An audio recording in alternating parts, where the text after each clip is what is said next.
Hello, सत श्री अकाल, आदाब, नमस्कार।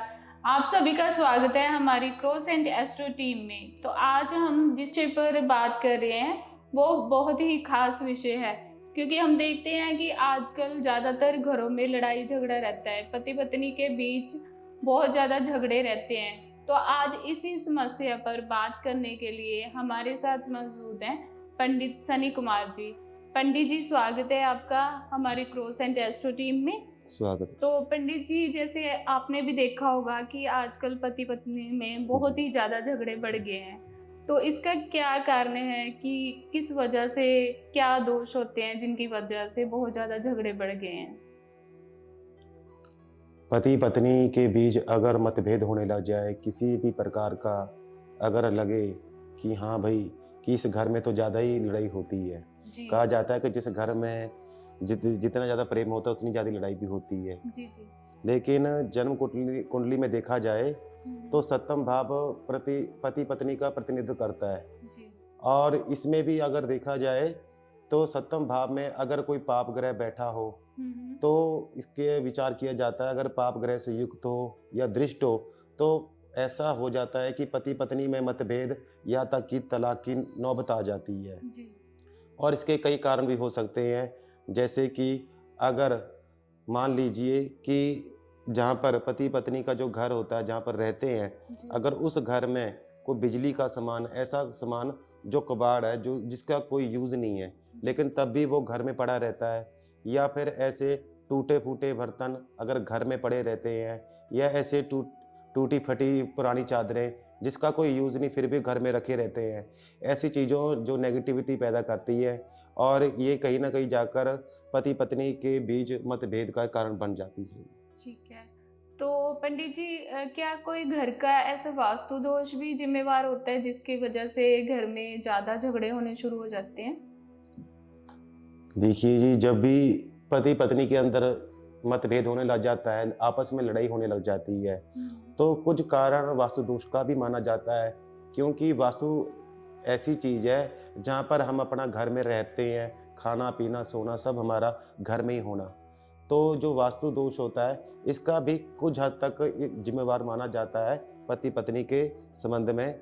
जैसे कि आपको मैं बता दूं, अगर पति पत्नी जिस बेड पर सोते हैं, अगर उसकी दिशा अगर शुभ नहीं है, मान लीजिए अगर उत्तर और दक्षिण की तरफ उनका सिर और पाँव होकर सोते हैं, तो ऐसे में भी उनमें मतभेद हो जाते हैं और जी मानसिक तनाव बनने शुरू हो जाते हैं। जी जी। और अगर देखा होगा आपने कि अगर पति पत्नी जिस कमरे में सोते हैं, अगर उस कमरे में गंदगी हो, या फिर ऐसा होता है कि घर में किसी उग्र देवी देवता की, जैसे कि काली काली माता या बटुक भैरव या तमोगुण देवता जो उग्र माने जाते हैं, जिनका स्वभाव उग्र माना जाता है, अगर उनके घर में फोटो चित्र हो तो उसके कारण भी उसका प्रभाव भी कुछ हद तक पति पत्नी के रिश्तों में पड़ता है। इसके अलावा अगर आपने देखा होगा कि पति पत्नी के बीच कोई किसी की नहीं सुनता, ना पति पत्नी की सुनता है, ना पति पत्नी की जी सुनता है। जी। दोनों में आपस में मतभेद रहता है। लेकिन आपको बता दूं कि ताड़ी एक हाथ से नहीं बजती,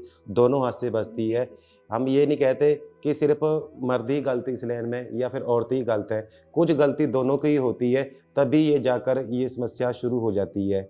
और हो सके तो इससे बचने के लिए तो एक उपाय हो सकता है कि घर में अगर हो सके तो सायंकाल जब शाम का समय हो, उस समय जो गौ माता का जो गोबर होता है, उसकी जो पाथी होती है, जिसे हम हिंदी में ओपल कहते हैं, अगर उस पर देसी घी के 3 चम्मच डालकर गूगल की धुनी को अगर हमने 11 बार गायत्री मंत्र का जाप करके अगर 3 दिन भी अगर उसका धुनी होती है घर में, तो नेगेटिविटी बहुत हद तक शांत हो जाती है।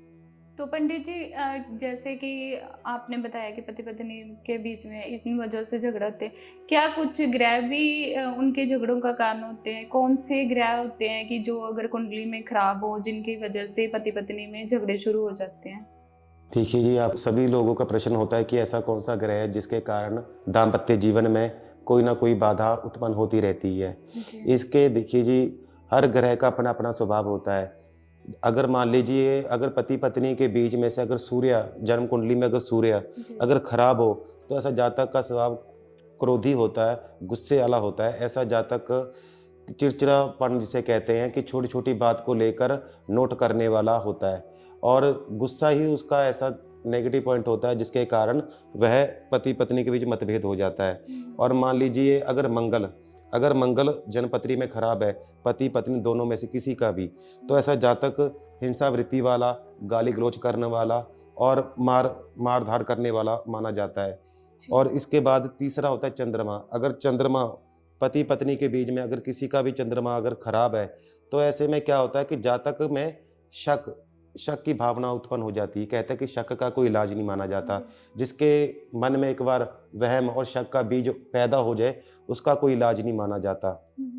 चंद्रमा हमारा मन का कारक है, जिसका चंद्रमा खराब हो जाता है, ऐसा जातक क्या होता है कि मन में उसके संशय रहता है कि भाई जो मेरी पति पत्नी दोनों में से कोई भी जो मेरा पार्टनर है, क्या मेरे लिए ईमानदार है या नहीं। ये जो संशय जो पैदा करता है, ये चंद्रमा करता है, जिसे हम मन का कारक माने जाते हैं। इसके बाद आ जाता है जन्मपत्री में बुध। बुध को कहा जाता है वाणी का प्रतीक, बुद्धि का प्रतीक। आपने को पता ही होगा कि कबीरदास जी भी बोलते हैं कि ऐसी वाणी बोलिए मन का आपा खोए, और उनको शीतल करे आपू शीतल होए। जी। सबसे बड़ा वशीकरण मंत्र यही बताया गया है कि मीठी जो वाणी होती है, मीठी आवाज होती है, ये सबसे बड़ा वशीकरण होता है। और जन्मपत्री में अगर किसी का बुध खराब हो जाए, अगर जन्मपत्री में बुध खराब हो जाए, तो ऐसा जातक का जो स्वभाव होगा कर्कश होता है। पत्नी का या पति का, दोनों में से किसी का भी या दोनों का ही कर्कश वाणी होने लग जाती है। और गाली गलौच, झूठा आरोप लगाना, चुगली लगाना, ऐसे ही कारण कहते हैं कि अगर आप किसी के सामने एक उंगली करोगे, ऐसे उंगली करोगे, तो 4 उंगलियां और 3 उंगली अपनी तरफ भी आई जाती हैं। इसलिए कहा जाता है कि बुद्धि का कारक जो माना जाता है अपना वाणी का माना जाता है बुध। और जो जातक अपनी पत्नी का अपमान करता है या पति पत्नी दोनों में से कोई भी अपनी निंदा करता है, तो ऐसे में भी ग्रह जो होते हैं, बुध ग्रह होता है, ये दाम्पत्य जीवन में वाद विवाद का कारण बन जाता है। आपने देखा होगा कि कोर्ट कचहरी में बात कहाँ से कहाँ तक पहुँच जाती है, सिर्फ बातों ही बातों में पहुँच जाती है, राई का पहाड़ बनने में समय नहीं लगता। ये कारण क्या होता है? बुध। अगर हमारा बुध अच्छा होगा तो मीठी वाणी बोलेंगे, प्रेम से बोलेंगे। अगर हमारी वाणी ही खराब होगी, हमारा बुद्धि खराब होगा, तो हमारे जो संबंध है वो तो मित्रों से क्या, घर परिवार सभी से बिगड़ने शुरू हो जाते हैं। इसलिए बुध को भी हो सके तो इसका भी उपाय जरूर करना चाहिए। इसके बाद आता है तदेव गुरु बृहस्पति। बृहस्पति को जो माना जाता है पवित्रता का, ज्ञान का माना जाता है। अगर पति पत्नी की जन्म कुंडली में अगर देखा जाए, बृहस्पति अगर खराब हो, तो इसमें क्या होता है कि जातक को पति पत्नी का सुख नहीं मिल पाता। क्या होता है कि या तो पति बीमार रहने लग जाता है या पत्नी बीमार रहने लग जाती है। इसलिए कहा जाता है कि जब भी ऐसी कोई दिक्कत आ जाए कि हाँ, कि दिक्कत हो रही है, पति पत्नी में मनमुटाव हो रहा है, आपसी कलेश हो रहा है, तो लोगों का क्या काम होता है कि लड़ाई जब भी होती पति पत्नी की, लोग बुझाने वाले कम आते और लगाने वाले ज़्यादा आ जाते हैं। इसीलिए हो सके तो जब भी बृहस्पति कारक होता है वयोवृद्ध का, जो घर में जो बड़े बुजुर्ग होते हैं, उनकी आज्ञा का पालन करना चाहिए, या फिर जो हमारे शुभ चिंतक होते हैं या गुरु महात्मा जिसको हम अपना गुरु मानते हैं, उनके आदर्शों का पालन करना चाहिए। और उन धर्म के साथ और सत्य के मार्ग पर हमें हमेशा चलते रहना चाहिए। मान लीजिए कई बार क्या होता है कि डेली डेली जैसे पति पत्नी में डेली ही झगड़े होने लग जाएं, तो उनका रिश्ता जो होता है वो टूटने के मुकाम पर पहुंच जाता है, जी। कोर्ट कचहरी तक पहुंच जाता है। तो ऐसे टूटते हुए रिश्ते को बचाने के लिए क्या उपाय कर सकते हैं? जब भी पति पत्नी के बीच मतभेद होने लग जाए और नौबत इतनी आ जाए कि तलाक तक की नौबत आ जाती है, तो उस समय क्या कर सकते हैं कि हो सके तो पति पत्नी दोनों को भगवान शंकर जी की पूजा करनी चाहिए। भगवान शिव के मंदिर में जाकर, हो सके तो अगर घर के पास ही शंकर जी का जी, मंदिर जी। हो तो नंगे पाँव जाना चाहिए, पति पत्नी दोनों को जाना चाहिए। जी। और इसके अलावा रुद्राभिषेक, भगवान शंकर जी की स्तुति आदि करते रहना चाहिए। जी, जी। और घर में हो सके तो राधा कृष्ण की फोटो लगानी चाहिए, ऐसे चित्र लगाना चाहिए जिसमें राधा कृष्ण प्रेम से आनंद में हो, खुश हो, प्रसन्न मुद्रा में हो। और घर में हमेशा गुलाबी या सफ़ेद ऐसा रंग ही चुनना चाहिए, कभी भी लाल या भड़कता तड़कता रंग, ऐसा रंग नहीं होना चाहिए जो उत्तेजित करे, क्योंकि जो लाल रंग होता है ये क्रोध का रंग भी माना जाता है और उत्तेजना का रंग भी माना जाता है। जी। इसके अलावा पति पत्नी अगर चाहते हैं कि वह साथ रहना चाहते हैं और तब भी उनमें कोई ना कोई मतभेद हो रहा है, तो उनको एक उपाय ज़रूर कर लेना चाहिए कि हो सके तो उनको जब भी शनिवार का दिन हो, शनिवार के दिन उनको शंकर जी के मंदिर के अलावा हनुमान जी के मंदिर में मत्था ज़रूर टेकना चाहिए। शनिवार और मंगलवार को सुंदरकांड का पाठ करना, ये भी शुभ माना जाता है। इसके अलावा हो सके तो पीपल के वृक्ष जो होता है, सायंकाल के टाइम शनिवार के दिन उनको एक सरसों के तेल का दीपक ज़रूर जगाना चाहिए और निवेदन करना चाहिए कि हमारे जो ग्रह जीवन में जो बाधा उथल-पुथल हो रही है, उसको हे प्रभु शांत करे। ऐसा करने के बाद पीपल की वृक्ष की परिक्रमा करनी चाहिए। शनिवार के दिन अगर ऐसा जो कोई करता है, तब भी उसके दाम्पत्य जीवन में जो बाधा आती हैं, वो शांत हो जाती हैं और छोटे-छोटे उपाय जैसे कि पंछियों को दाना डाल देना, कीड़ियों को कुछ शक्कर चावल डाल देना, जी। कुत्तों को रोटी डाल देना, ऐसे जो छोटे-छोटे उपाय होते हैं, इन उपायों को करने से दाम्पत्य जीवन में बहुत हद तक जो समस्या है, उसका नाश हो जाता है।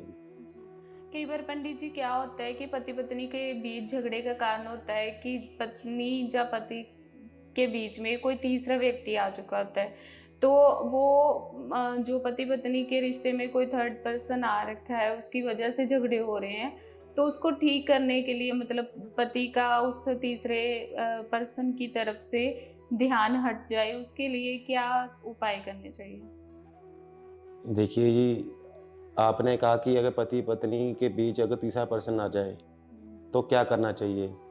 कहने का मतलब यही है कि अगर पति-पत्नी में से दोनों में से अगर कोई भटक जाए, अपने जो 7 वचन लिए हैं, जो ज़िम्मेवारी ली है शादी की, अगर उस कर्तव्यों को भूल जाए तो क्या करना चाहिए? इसका सीधा-सा उत्तर ये हो सकता है कि पहले पहले तो कभी भी झूठ नहीं बोलना चाहिए। जो जी। खुद झूठ बोलता है, वो दूसरे जो झूठ बोलता है उसको सुनने की भी हिम्मत रखनी चाहिए। जी। खुद बोलना आसान है, अगर सुनना हो तो थोड़ा मुश्किल लगता है। जी, जी, बिल्कुल। विश्वास प्रेम का जो विश्वास की डोरी है, एक कच्चे धागे की तरह मानी जाती जी। है। इसमें हम अगर छल-कपट करेंगे, झूठ बोलेंगे, तो अगला भी हमें ऐसे ही मिलता है। तो इससे बचने का यही उपाय हो सकता है, अगर आप लगता है कि पति और पत्नी दोनों में से कोई भी मेरे आज्ञा का पालन नहीं कर रहा है या लगता है कि पति-पत्नी में तीसरा आदमी जो दाम्पत्य जीवन को खराब कर रहा है, पहले उपाय मैं बताता हूँ पति के बारे में। मान लीजिए किसी का पति कहने में नहीं है या गलत रास्ते पे चला गया, जी। भटक गया, जी। उसके लिए उपाय हो सकता है कि पत्नी क्या कर सकती है, पहला उपाय कर सकती है कि एक रोटी बनाने के बाद उस पर सरसों का तेल लगा ले।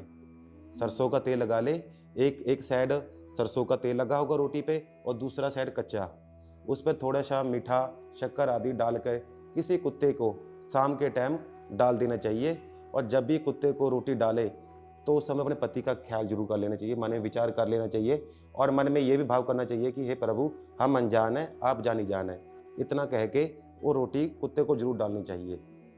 दूसरा उपाय ये हो सकता है, अगर पति कहना नहीं मान रहा या पति गलत रास्ते पर जा रहा है, मार कुटाई कर रहा है, तो पत्नी जब भी कपड़े धोए, आजकल के टाइम में क्या होता है कि सभी हाथ से धोते नहीं, सब मशीनों से कपड़े धोते हैं। जी, सही तो बात। कोशिश ये करनी चाहिए कि जो पति के कपड़े हैं, वो अपने हाथ से पत्नी खुद धोए और धोते समय जिसे हम मोगरी कहते हैं पंजाबी में, हिंदी में ठप्पनी कहते हैं, इससे तो धोने चाहिए और जब भी धोते समय पति का चिंतन मन में ज़रूर करते रहना चाहिए। ये 2 उपाय ऐसे हैं जिसको करने से पति अगर गलत रास्ते पे भी है, वो सही रास्ते पे धीरे-धीरे आना शुरू हो जाता है। जी। और एक और उपाय है, अभी मैंने आपको बताया पति अगर गलत रास्ते पे चले जाए। अभी इसके बाद बताऊँगा पत्नी अगर गलत रास्ते पे चली जाए, पत्नी कहना नहीं मानती, अगर बताएँ उसे कि भई ये रास्ता तुम्हारे लिए गलत है, तब भी वह ना माने, तो पत्नी के लिए एक उपाय हो सकता है कि हो सके अगर पति एक समय रख ले कि जिस समय एक कुतिया हो, कुतिया को रोटी या बिस्कुट, ब्रेड कुछ ना कुछ अपने हाथ से डालता रहे। जैसे रोटी डाल दी या फिर कोई मिठाई या कुछ भी ऐसी चीज़ जो कुतिया को डालता रहे और मन में वही विचार करना है कि हम अनजान, प्रभु आप ही जानी-जान, कि हम कुछ नहीं जानते प्रभु, आप अंतर्यामी हैं, आप हमारी नैया को पार करें। और जो परेशान कर रहा है, अगर पति परेशान कर रहा है, पति का अक्सर मन में ले आना चाहिए। अगर पत्नी तंग कर रही है, तो पत्नी का ध्यान करना चाहिए। और इसके अलावा हो सके तो पत्नी अगर देखा होगा कि अगर पत्नी तब भी कहना नहीं मान रही है, दिक्कत हो रही है, कोई न कोई बाधा उत्पन्न हो रही है, तो पहली बात कोशिश ये करनी चाहिए कि पति को कठोर कठोर वचन नहीं बोलने चाहिए। कभी भी पति को छोटी-छोटी बात पर मारना नहीं चाहिए। अगर हाथ उठाएंगे, कहते हैं कि हम मारने से डर जो होता है चला जाता है। इसलिए कहा जाता है कि अगर पति पत्नी के बीच अगर नोक-झोंक होती भी है, कभी भी मुँह से बात हो रही है, मुँह से प्रेम से बात करनी चाहिए। कभी भी हाथ उठाकर ऐसी बदतमीजी नहीं करनी चाहिए जिससे कि और समस्या कहीं बढ़ जाए।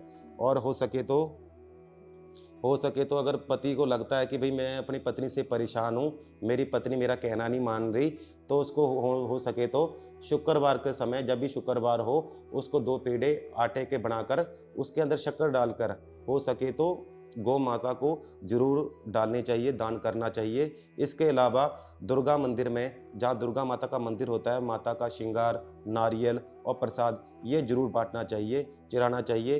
अगर शुक्रवार को नहीं हो पाता, नवरात्रों में अष्टमी नवमी के समय कंजकों को प्रसाद पूजन करके उनका आशीर्वाद लेना चाहिए और विनती करनी चाहिए कि हे माता, जो मेरी पत्नी है वह सौभाग्य लक्ष्मी कारक हो और मेरे जो, क्योंकि पत्नी घर को स्वर्ग भी बना सकती है और नर्क भी बना सकती है। इसीलिए कहा जाता है कि जो भी जातक अपनी माता की इज्जत करता है, अपनी माता की इज्जत करता है, वो कभी भी औरत का अपमान नहीं करता।